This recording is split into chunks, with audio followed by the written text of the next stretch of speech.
The Loder log. Well, Christmas 2003 is fast approaching. Where has this year gone? We've been busy, I guess. There never seems to be a weekend when we don't have something happening. Linda, always in search of a Norman Rockwell moment, loves this constant flurry. Chris, on the other hand, still relishes those weekends where he can stay at home and relax. Emma seems to fit somewhere in between. She loves to go and explore new places, but there's nothing more enjoyable to her than an afternoon in the backyard with Daddy and Mommy. We had a wonderful Christmas season, full of craft fairs, ballet, Christmas parties, and fun times at home, followed by a delightfully quiet January. In February, we attended Winterlude in Ottawa. It was very cold, but the ice sculptures were beautiful. In early March, we tried to embrace the lingering winter by doing a bit of tobogganing with Emma. Just when we had finally had enough of winter, the warm weather came and we breathed a sigh of relief and, of course, broke out the good old kite. That's becoming our March thing. In April, Linda's mother came to spend Easter. We decorated an egg tree on our front lawn, and Emma had an indoor-outdoor egg hunt, at the end of which she discovered her beloved swing set left by the Easter Bunny. In May, we attended the Tulip Festival in Ottawa. It really is beautiful. Emma and Linda planted tulips in our garden in mid-November. Hopefully, we will see them in the spring. June brought Chris's Cognos family picnic, another first for us. What a day! The company throws a huge picnic at Saunders Farm, a local tourist attraction. There are hay rides and games, mazes, discovery barns,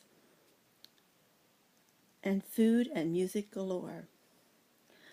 On an even more special note, June brought the birth of a new Hicks, Rachel Renee, born to Keith and Sherry in Phoenix. We spent July 1st at home and at the Carleton Place festivities by the lake. It was a beautiful day, but mercifully not quite as hot as it was last year. In July, we also attended Blues Fest in Ottawa to see Great Big Sea. Emma came along, and I think she had as much fun as we did. She was very impressed with being outside in the dark. She knows the words to all of their songs, probably one of their youngest fans.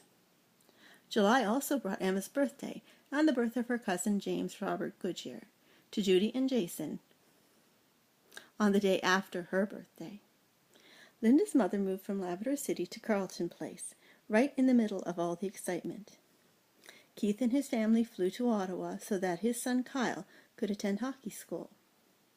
We were able to spend some time with them as well. Chris took his holidays around the same time.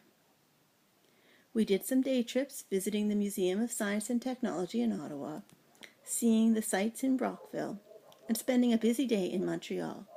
Emma loved the Biodome and the subway. In August, Linda, her mom, and Emma spent almost every day picking raspberries at a nearby farm. The weather was hot and the days were sunny. September brought nursery school and ballet classes for Emma, and ballroom and Latin dance classes for Chris and Linda. We also managed to get apple picking at a nearby farm. They have dwarf trees, so Emma was also able to pick. We wondered what on earth we'd do with all of the apples, but after a couple of pies to the neighbors at Thanksgiving, we were well underway. We attended the Rural Expo, an international plowing match in September, held right here in Lanark County. October brought our fall leaf walk in Gatineau Park, along with a day trip through Kingston and Picton. The map Chris downloaded online certainly took us off the beaten path. A lot of the roads were simply referred to as Unknown Street. It certainly was beautiful. Around every turn, and there were plenty of those, thank goodness for gravel, there was a new fall scene. The reds and oranges and yellows were breathtaking. October also brought Linda's mother's 65th birthday. We held a small party for her on the day of her birthday and then surprised her with a family get-together the next day.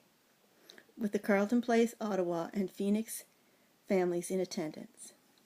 Halloween was the usual fun.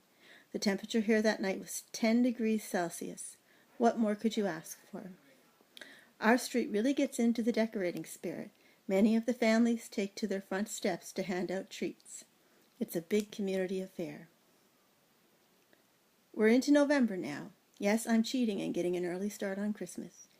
We've been to the Ottawa Christmas Parade and are now waiting for the Christmas parties and recitals. We just can't wait. We wish you and yours a wonderful 2004. Chris, Linda, and Emma.